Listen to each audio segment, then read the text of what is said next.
Isang magandang bagong Pilipinas. Ngayon ay Miyerkules, January 22, 2025.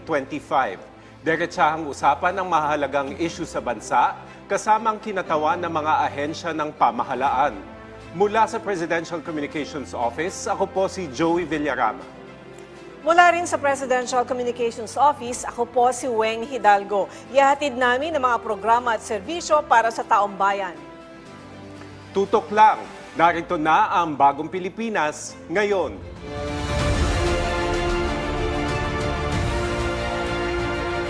Mahalaga ang papel ng Department of Justice sa pagsusulong ng karapatang pantao at hustisya sa anumang klase ng kriminalidad. Alamin natin ang mga napagtagumpayan ng Department of Justice noong 2024 at mga plano sa susunod na taon o ngayong taon kasama si DOJ Undersecretary for Legal Services and Liaison Cluster, Raul Vasquez. Yusek, magandang tanghali po and welcome to the program.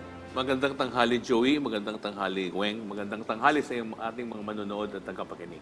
Sir, ano po yung masasabi natin na milestones ng Department of Justice noong 2024? Well, marami. Ang pinaka-importante dyan ay yung pagpalit natin yung konsepto ng preliminary investigation in the investigation and prosecution of crimes. Yan ay ang pagkaroon ng case build-up whereby institutionalized na yung case build-up where the prosecution and the law enforcement would assist, cooperate, and coordinate with each other to ensure that we will have quality cases and only evidence-supported cases would be filed in court. That way, malelesen natin, mapapababa natin yung mga kaso na pending before the courts, and eventually that will also lead to lower congestion sa ating mga jail system. And yan ay magkakaroon ngayon ng domino effect sa lahat ng mga 5 pillars ng ating criminal justice system, dahil kung kunti lamang at quality cases lamang ang may angat sa ating mga hustisya, yan ay magkakaroon ng resulta na yung mahalagang kaso lamang ang hahabulin ng ating mga law enforcement agencies. At ang DOJ bilang yung primary law enforcement agency ng ating pamahalaan ang siyang nangunguna dito. Ang vision kasi namin diyan ay ang pagkakaroon ng real justice in real time. At ito ay para masigurado na ang penal code natin ay hindi gagamitin para ma-weaponize at para ang mga inosente ay hindi dapat masakdal sa mga useless and frivolous complaints, at ang mga guilty persons lamang ang makakasuhan o masasakdal. At kaakibat nito sa pagkaroon ng case build-up ay ang pagtaas natin ng degree of proof o yung quantum of evidence na tinatawag namin sa batas from probable cause to prima facie evidence with reasonable certainty of conviction. Yan ay isang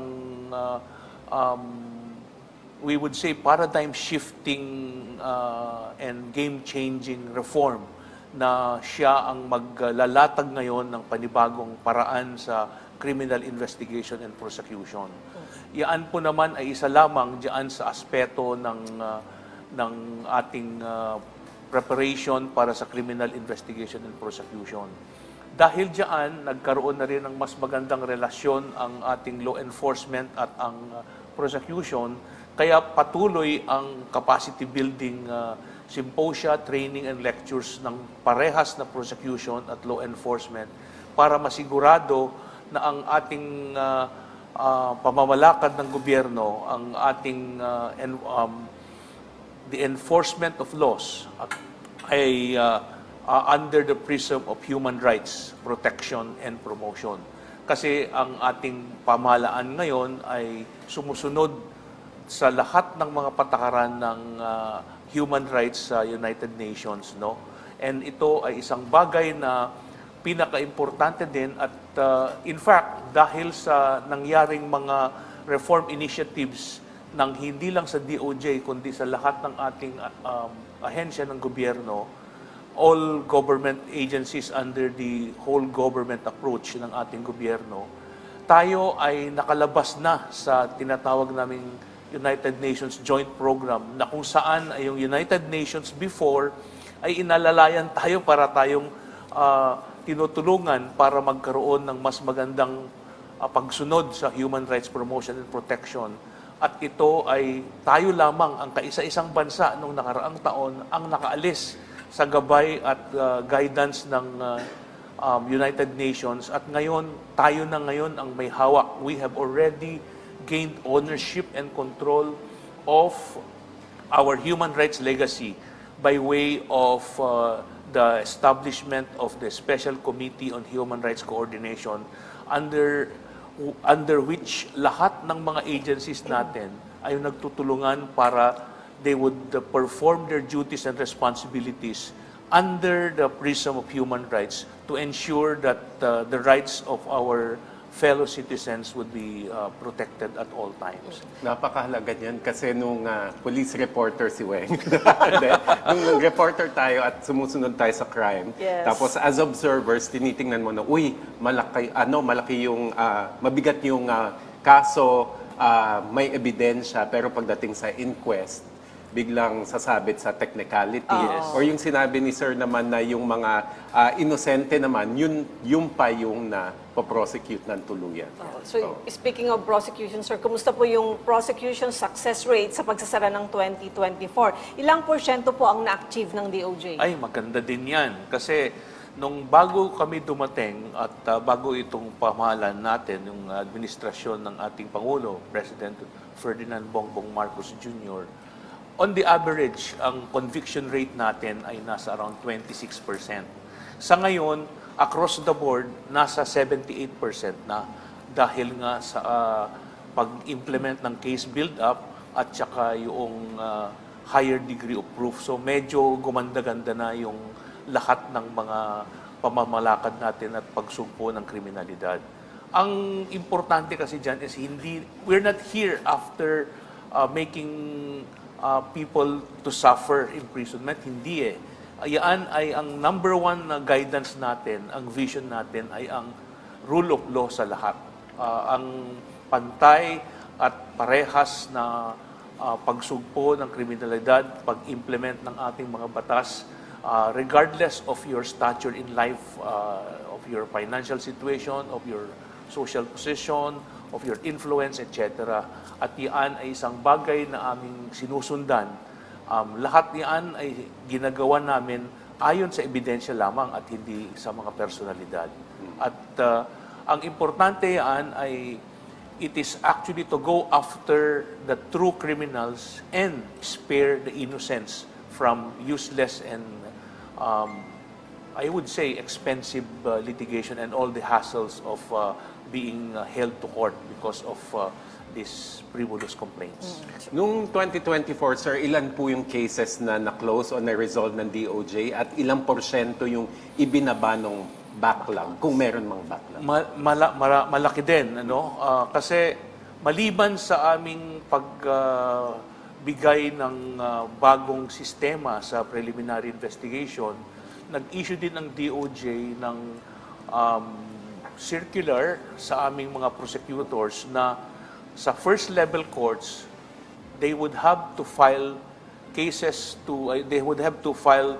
motions to withdraw or dismissal of cases sa first level courts, yung mga Metropolitan Trial Court, Metropolitan Circuit Trial Court, Municipal Trial Court, Municipal courts in cities. Yang mga yan ay dapat natignan nila yung ebidensya na hawak nila at titignan kung meron bang reasonable certainty, may prima facie evidence ba at may reasonable certainty of conviction. Kung wala, they would file a motion. In fact, nung nakaraan, that was in 2023 pa lamang, at ito ay ongoing project or program na inatasan namin sa lahat ng prosecutors at ang Public Attorney's Office. Yung Public Attorney's Office, sila kasi ang humahawak ng mga detention prisoners natin. Ito yung mga tao na humaharap sa sakdal pero hindi pa nakakulong, wala pang conviction. So, ang nangyari diyan ay sila ay ongoing trial. Now, nung tinignan ng ating mga Public Attorney's Office upon the directive of Secretary Jesus Crispin Boying Remulla, na reviewin nila yung mga records, you would not believe it. 30,000 as of March of 2023. 30,000 people as of that time were released because many of them should have been released a long time ago. Kasi una, hindi sila makapag-file ng bail kasi kakapusan ng pera dahil sa kanilang kahirapan. Pangalawa, dahil sa record system naman sa prisons natin, may mga tao na hindi na dapat nandun pero nakakulong pa din.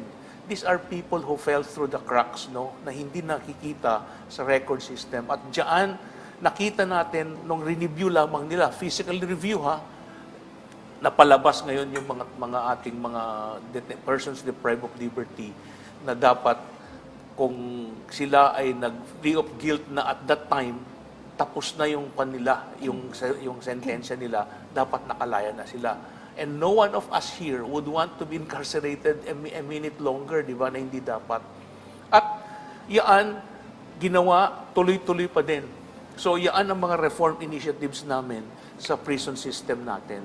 At yung prison system natin ay tuloy-tuloy din ang pagtingin ng record under the digitalization program ng ating gobyerno. Nagkaroon na nga kami ng better recording. Ito pa, doon sa Bucor, Bureau of Corrections, tinignan lamang natin yung sitwasyon nila na bawat isa kasing persons deprived of liberty, may tinatawag na record. Parang yung Form 138 sa estudyante. May karpeta na tawag. Pero sa dami niyan at sa physical na nandyan, hindi mo ma-determine ngayon kung kailan pumasok, dapat na bang umalis, etc. So, pag na-digitalize yan at ganun ang nangyari, nakita natin na dapat mas mabilis na yung pag-alis. As of last month, 16,000 na yung napalabas na ating ng Bucor under that system. At saka may mga 8,000 naman na nailabas na from Bilibid Prison sa decongestion processes natin. Na-transfer sila sa mga jail facilities outside of Metro Manila. Ang sistema kasi dyan is, yung New Bilibid Prison natin is so congested. Ang sobra-sobra ang percentage of congestion niya nasa 300-400%. Worse pa yung BJMP. Yung BJMP, siguro 400%. There are certain areas na 500% pa of their capacity ang nandyan sa loob. At dahil diyan, nagkakaroon ngayon ng mga health issues. Kadamihan, nung nagkaroon ngayon ng autopsy right after yung Lapid case, di ba? Nagkaroon ng verification kung ano ba yung nangyari ng mga suspicious deaths. You would be surprised na malaman na kadamihan doon ay dahil sa respiratory diseases. Because it's so congested. Malnutrition, TB, lahat ng mga bagay na dapat na avoidable naman kung magkakaroon lamang ng mas magandang pagtrato natin sa ating mga persons deprived of liberty. At yun ang isang primary consideration din ng ating gobyerno, ng ating Department of Justice ngayon na ginagawa natin para mapaganda ang jail situation ng ating mga kapatid na nakakulong dahil sila ay may karapatan pa rin naman.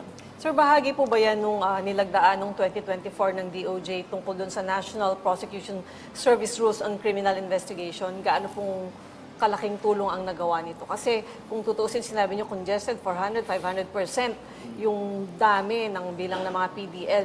Meron po ba kayong timetable na dapat itong kasong ito dinidinig, tapos tumatakbo siya para kung halimbawang hindi naman guilty, mapalabas? Kasi may mga na-cover ako before na 2 years na siya, dapat umatras na yung complainant. So dapat nakalabas na siya, 2 years siyang nandun pa rin sa kulungan. Exactly. Yun ang naging coverage ng ating automatic dismissal sa first level courts. Pero sa regional trial court, hindi pa. At yan ang susunod nating gagawin. Alam mo, napakaganda rin ng koordinasyon, kooperasyon at synchrony, I would say, between the Supreme Court and the DOJ and the DILG. we have this forum, yung platform na Justice Sector Coordinating Council, where all the stakeholders in the criminal justice system work hand in hand to ensure that the administration of justice be faster, more efficient, and less expensive.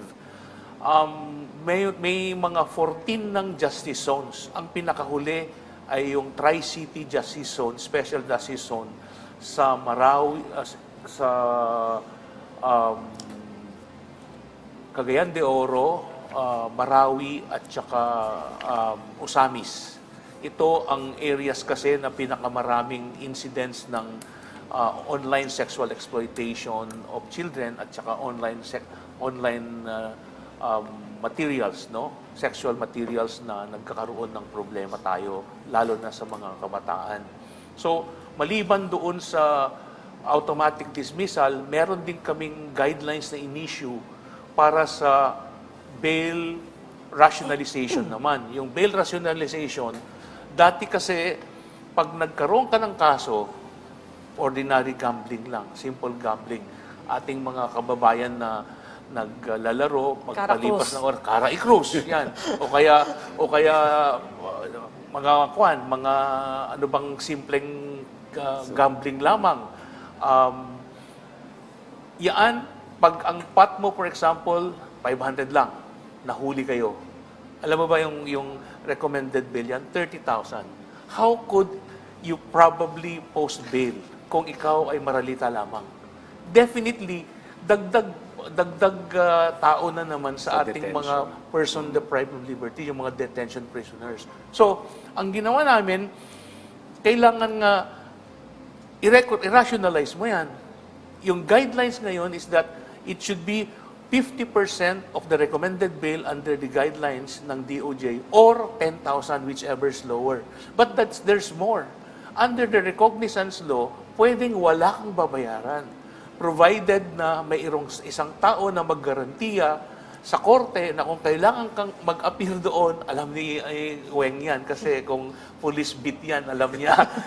Kung kailangan pumunta ka sa korte, sinabi ng korte, garantiyahan ka na pupunta, yung taong yan ang tatayo para sa'yo. We have already arranged with the IBP at ready silang makipag-coordinate sa bagay na yan.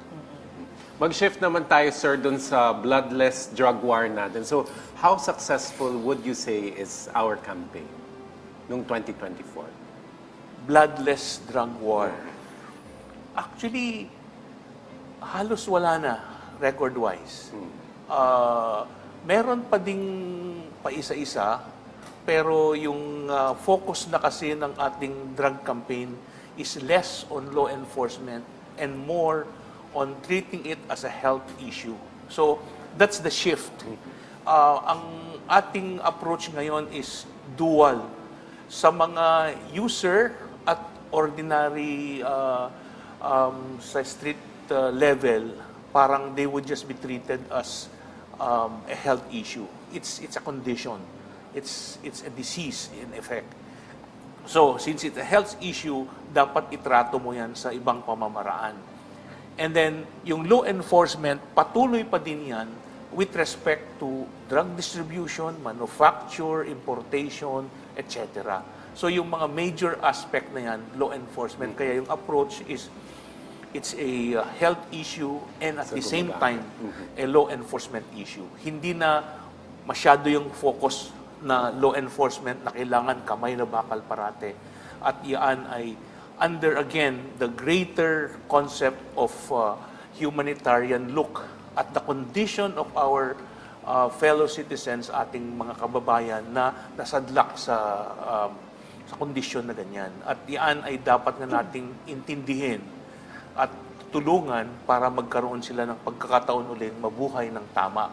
Because under our rehabilitative concept, yan ay dapat yan ang mangigibabaw instead na magiging mabigat ang ating dating sa kanila dahil sa kanilang nagawang kamalian. So, nabanggit nyo kanina yung online sexual abuse, no? Lagana pa rin po ito, yung, lalo na yung exploitation online. Ano po yung mga achievements ng anti-online sexual abuse or exploitation of children, yung OSIC? na nilaunch din po ito. Ay, maganda yan. Kasi alam mo, yung iakat natin, yung interagency action against trafficking natin, agency against trafficking, yan ay napaka-successful. In fact, this is the 9th year na tuloy-tuloy na nasa Tier 1 tayo based on the US standards. Ibig sabihin, we have complied with the minimum requirements in the protection of children, of the less privileged in respect to trafficking and sexual exploitation. Ang dami nating mga kaso na naisampa at number one dyan ang pag-issue namin ng resolution with the assistance of the Office of Court Administrator na kung saan na kung ang isang kaso ay tungkol sa incest, ito pala, dahil sa epekto ng pandemic, Yes. more than 50% when we reviewed the wards, yung mga taong hawak ng ating witness protection program, yung mga kababayan nating nandoon na hinahawakan natin, na tinutulungan natin under the witness protection, all of them are victims of incest. What does that mean? That means na there was a big spike sa sexual exploitation of minors and children, kung ano man, it could be male or female. And ginawa namin is that para tuloy-tuloy ang prosecution, meron dapat prohibition nung recantation. Kasi pag nagka-file ka ng kaso, dahil normally pag incest, di ba, magulang mo, kapatid mo, tiyuhin mo, kamag-anak nyo, kakausapin ka, kawawa naman si tatay mo, sinong magpapalaki, sinong magbibigay. It's the burden, shift natin yung guilt sa victim instead na tulungan natin. So, pinatigil natin yun at require natin yung DILG at saka yung DSWD na maging more active para matulungan ang ating mga biktimang ganyan. At dapat yung prosecution tuloy-tuloy at pinagbigyan naman tayo ng Supreme Court, prohibited na yan ngayon as against public policy. Sir, balikan natin kanina sinabi nyo dun sa pag-check ng records, ng physical records natin, meron na dapat mga wala na, matagal nang wala na sa piitan. So, you mentioned figure 16,000, 8,000. What percentage is that nung efforts natin to really decongest yung ating mga piitan? It's a difficult situation still dahil we are just 3 years into the administration, no, itong kwan na to. 16,000 nang naalis ayon sa ating Bucor. Pero may mga pumapasok namang marami. Dahil nga sa dami ng mga kasong na-file noon. Anong ratio nun, sir? Yung umaalis siya, pumpasok. Almost even. Kaya nga, since almost even, papasok ngayon, Weng and Joey, yung mga ibang programs pa natin. In fact, yung Bucor, ang isa sa pinaka-aktibong ahensya namin ngayon dahil mabilis kaming naglalabas, 16,000 na nga since nag-assume. At 8,000 yung inaalis, ninilipat in order to decongest the New Bilibid prison. With the idea kasi na maging regional na yung mga yan. At yung idea is that may mga proposal pa nga na gawin nating mas maganda pa yung Bilibid. Later on, i-explain natin siguro kung pag-usapan natin kung ano yung plano ng ating gobyerno dyan. It's not wishful thinking, it's an aspiration at sa tingin naman namin baka pwedeng makuha.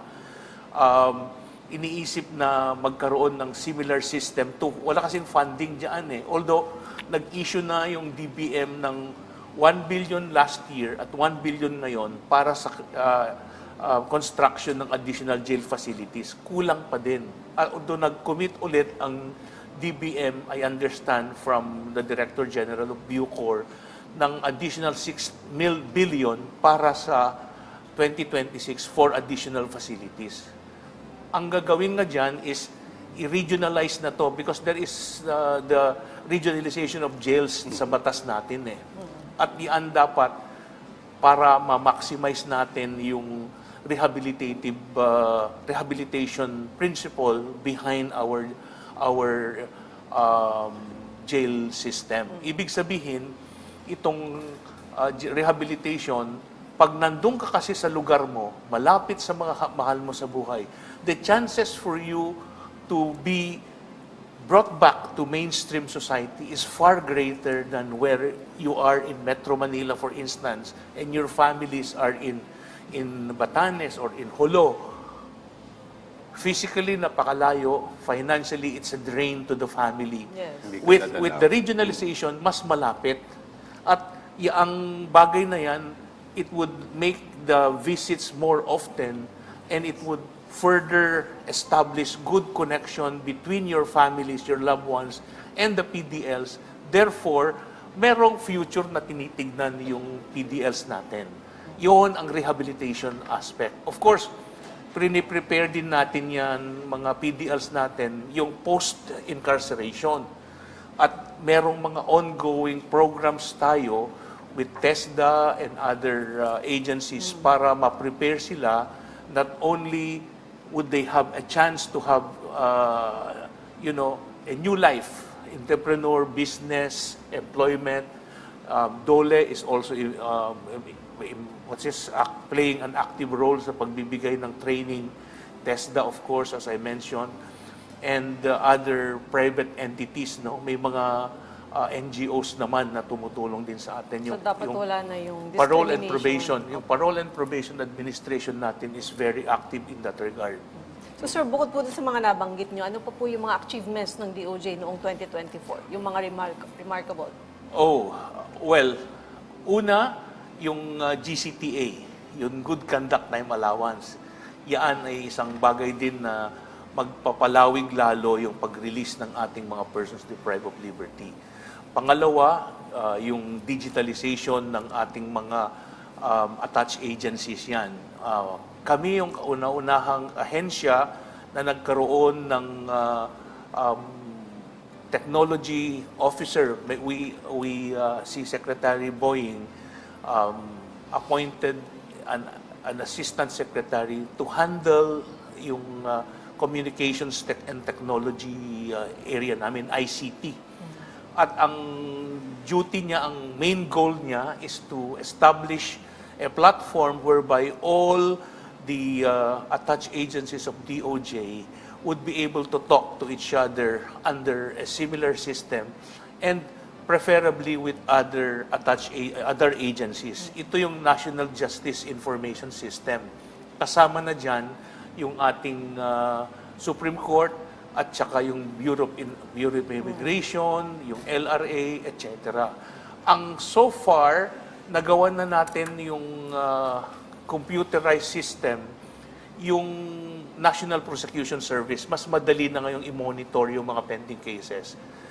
Yun ding LRA at saka yung BI are ongoing yung bagay na yan para darating yung panahon siguro na magkaroon na tayo ng iisang platform para malaman natin yung mga lahat ng information sa isang tao pag sa clearance purposes. Sa ating pagbabalik, pag-uusapan natin ang mga pagsisikap ng Department of Justice ngayong 2025. Kasama pa rin si Yusek Raul Vasquez. Manatiling nakatutok, magbabalik pa ang Bagong Pilipinas ngayon.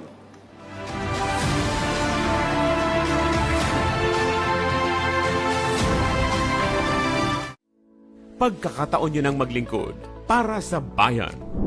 Inaanyayahan namin ang lahat ng mga individual na may talento at dedikasyon na mag-apply sa aming mga bukas na posisyon.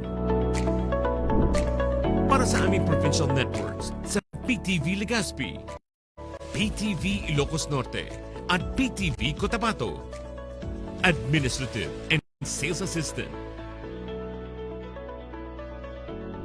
Ipadala ang inyong resume sa hireme@ptni.gov.ph.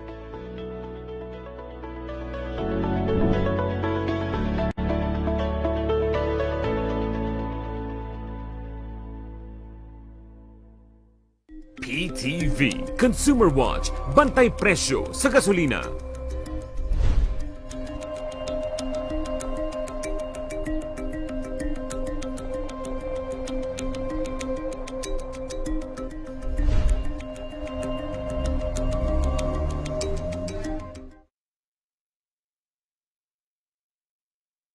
Mabuhay! Uy, malapit na eleksyon. Nakapili ka na ba ng kandidato?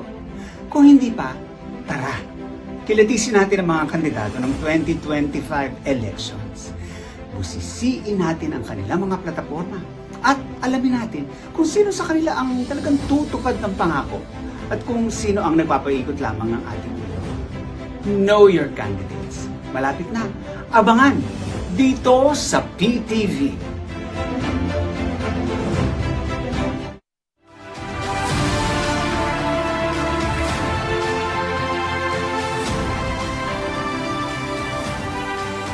Nagbabalik ang bagong Pilipinas ngayon. Kasama pa rin si Yusek Raul Vasquez. Yusek, ngayong 2025, isa sa mga tinututukan yung tuluyang pagpapasara at pagpapauwi sa foreign workers ng POGO na hindi sumunod sa itinakdang deadline ni Pangulong Marcos Jr. So last year po, kumusta po yung pagtugis ninyo sa mga involved sa POGO?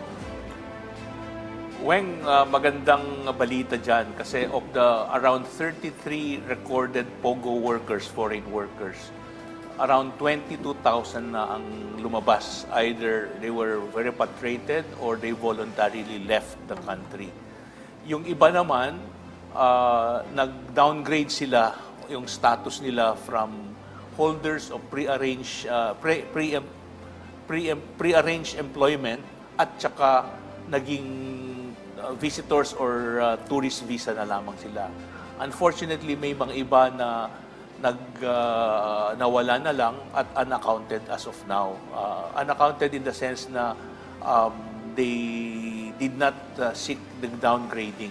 At ito yung mga to ang iniimbestigahan, biniberipika ng ating immigration at kung malaman nila with the assistance of other law enforcement agencies, mag-initiate sila ng arrest via mission order para magkaroon ng deportation proceedings whereby mabigyan sila ng pagkakataon under the due process to explain their side. Recently, sir, nagkaroon ng press conference ang DOJ at DILG sa pinakamalaking grand conspiracy pala sa loob ng Philippine National Police kaugnay ng pinakamalaking drug haul. Ano na po yung update nun? May mga kasong naisampa na dyan, Joey. Bale, yung dalawang kasong nakasampa ay yung planting of evidence at ang bungling of evidence, both of which have resulted in the issuance of warrants for the arrest of the accused in those cases. One other case involving si Sergeant Mayo at si Atadero that's being litigated now, it's being prosecuted. Yung kaso naman na naging subject ng press conference, ito yung kung saan sinabi nga, nabanggit yung phrase ni Secretary John Vic Remulla, yung grand conspiracy from the lowest officers up to the top, ay ongoing pa yan na hinihintay namin kasi once na may bigay sa amin yung referral by way of a verified complaint by NAPOLCOM, dyan mag-uumpisa ang case build-up ng DOJ preparatory to formal preliminary investigation. So, hinihintay namin sa ngayon yung referral nila by a verified complaint para lahat ng pieces of evidence na nakalap nila na naging basehan, Joey and Weng, for their decision sa administrative case for mostly dismissal from service ay magiging basehan namin para magkaroon naman ng case build-up kasi alam naman natin na mas mataas ng antas ng quantum of evidence ang kailangan sa pag-file ng kaso sa kriminal. Kaya kailangan mas malawak, mas malalim at mas masinsinang pag-aaral ang gagawin dyan. Sir, balita din po ngayon yung espionage investigation doon sa nahuling Chinese national na sinasabing spy kasama po yung dalawang Pilipino na sangkot. So ano po yung latest investigation? Totoo bang miyembro ng People's Liberation Army itong Chinese national? That is one of the active issues that will be further verified by our law enforcement agencies, investigative agencies. But let me just report na yung kaso na inquest, natatapos na at nagkaroon sila ng findings ng violation ng Espionage Act natin in relation to the Cybercrime Act at yan ay non-bailable. Kaya itong tatlong tao na to ay masasampahan ng kaso na non-bailable. This is not to discount other cases that may be initiated based on further investigation by our law enforcement agencies. Pero yung aspetong yan, it's premature for us to make any conclusion, but it is clear na meron silang intelligence, surveillance at reconnaissance actions na ginagawa, and strangely or curiously, napakalawak ang kanilang pinupuntahan, and all of these are areas of interest ng ating national security. Merong pinuntahan silang EDCA sites, military camps, even shopping malls, we don't know why. So,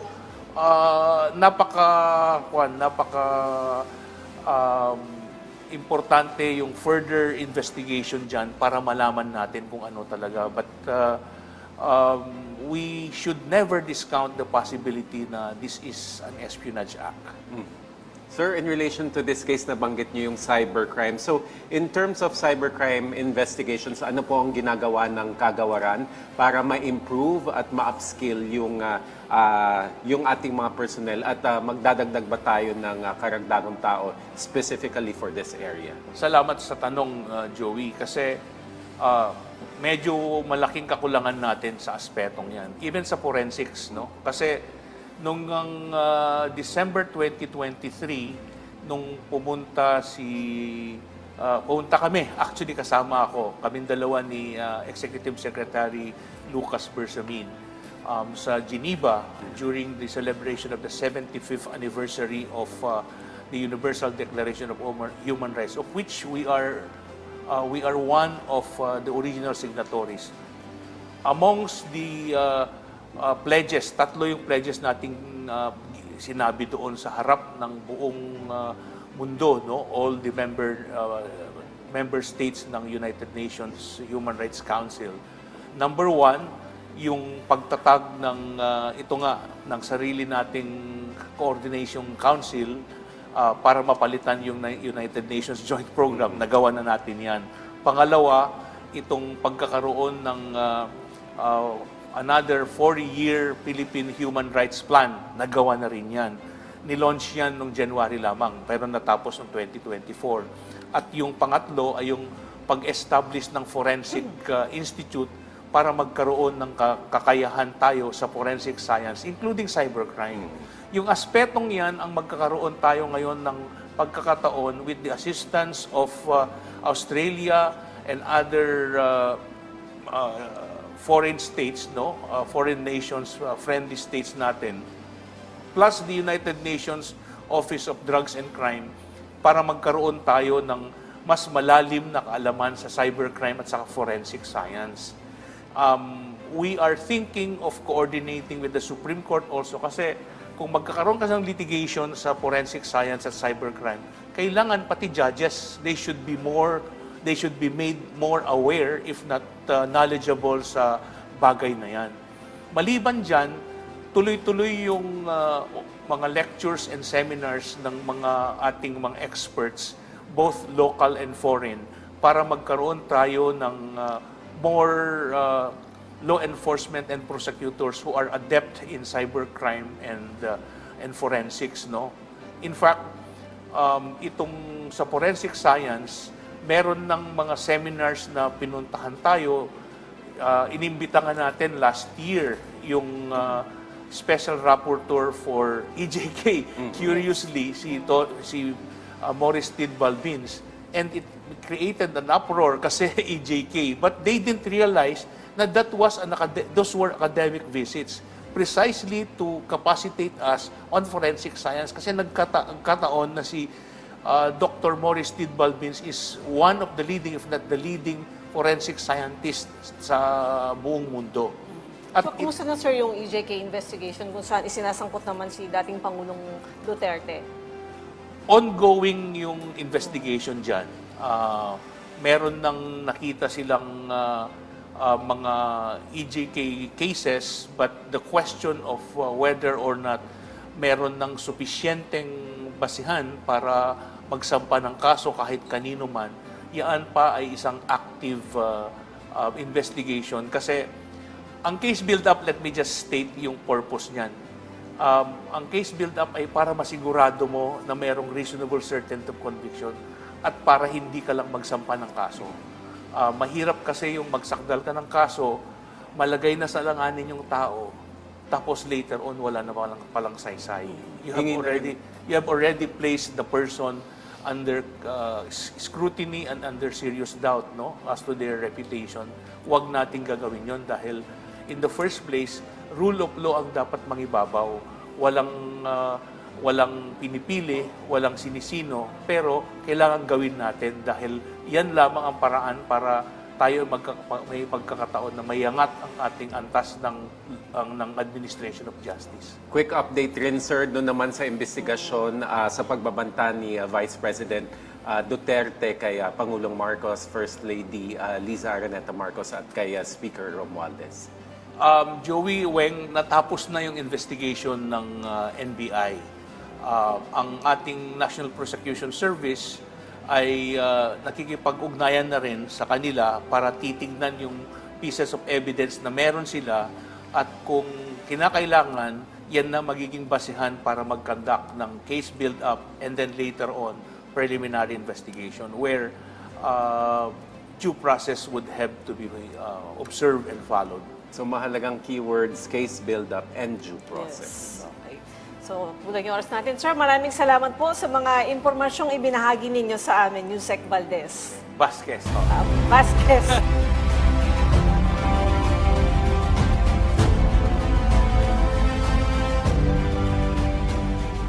Sa kasalukuyang administrasyon, ipinakita ng Department of Justice ang pagsisikap nito upang maibalik ang tiwala ng mga Pilipino sa sistema ng hustisya sa bansa.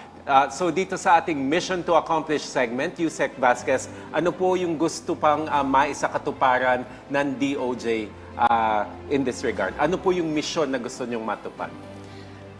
Ang mission natin ay real justice in real time. Napakalawak yan sa lahat ng aspeto ng ating pamumuhay.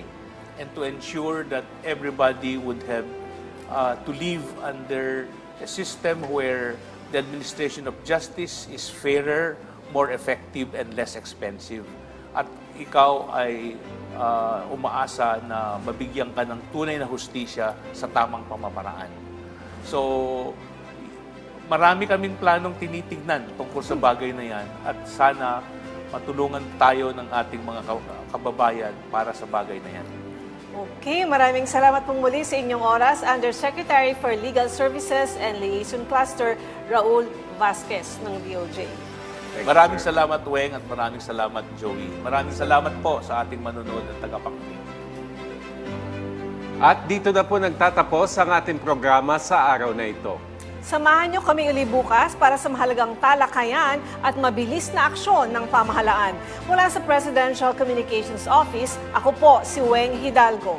At mula rin sa Presidential Communications Office, ako po si Joey Villarama. Sama-sama tayo para sa isang bagong Pilipinas ngayon.